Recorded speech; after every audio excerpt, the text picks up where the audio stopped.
not to be happy with my old one. So out with the old and in with the new. Anyway, first thing I need to do is measure, so I know how I have to cut my fence. I'm going to measure from the bottom.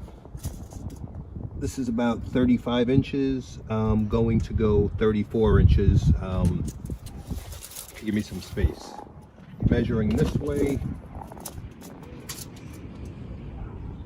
is about 30.5 inches. I'm probably going to go about 29 3/4 and leave about 3/4 of an inch. So those are my measurements. So that's step one. Now I need to cut my pieces. All right, YouTube, I'm going to use my miter box for this. Now I am using 1x4s. You could also use 2x4s if you want it to be more rigid. In my case, I don't really need it to be. So I think the 1x4s are going to work out fine for me.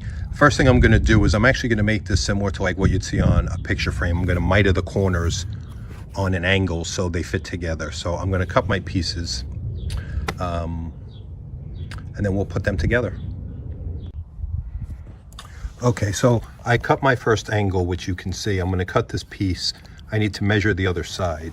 Now the other side, like I said, I want to go 34 inches, so I'm marking the 34 inches. You got to remember though, I'm going to do a miter cut this way now. So it's going to run this way, which you'll see when I'm done. You want to measure from the longest tip, not the shortest tip. Okay, YouTube, I just cut my first piece. I just wanted to show you something. Now that I have my first one cut, you'll notice that because I'm using one long piece, this side's already cut from my second piece, so I really don't need to do anything with that.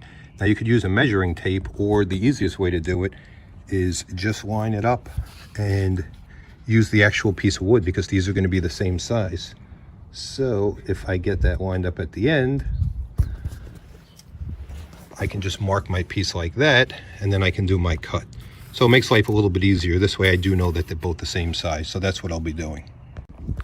Okay, now that I have my pieces cut, we're going to screw it all together. This is going to go together like a picture frame, sort of like I said. So we're going to screw in all our pieces, but basically this is going to be the frame. Okay, how's this going so far? Well, our picture frame is held together. There's a screw in each side. I'm actually going to put in a second screw in a few minutes, but each side has a screw, so far so good.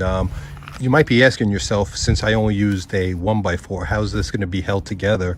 What's going to make it rigid? And that's going to be our next piece. What I'm going to do is I'm going to cut some ballasts, and they're going to go across to sort of match, if you see what's on the side of my deck, similar to that. So I'm going to have it. That's going to stop my dog from being able to go through it, and that's also going to make it much stronger.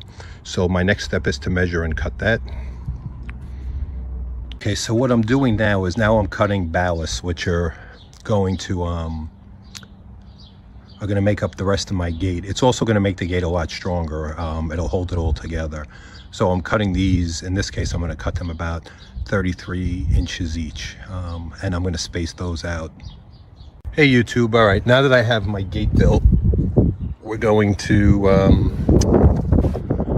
I have my brackets here. We're going to take it and we're going to set it up. Hey YouTube, so I just finished installing my gate. Put my brackets up on both sides of my post, and on the inside I put a hasp. I don't know if you can see that, one of these latches. But now we got to gate that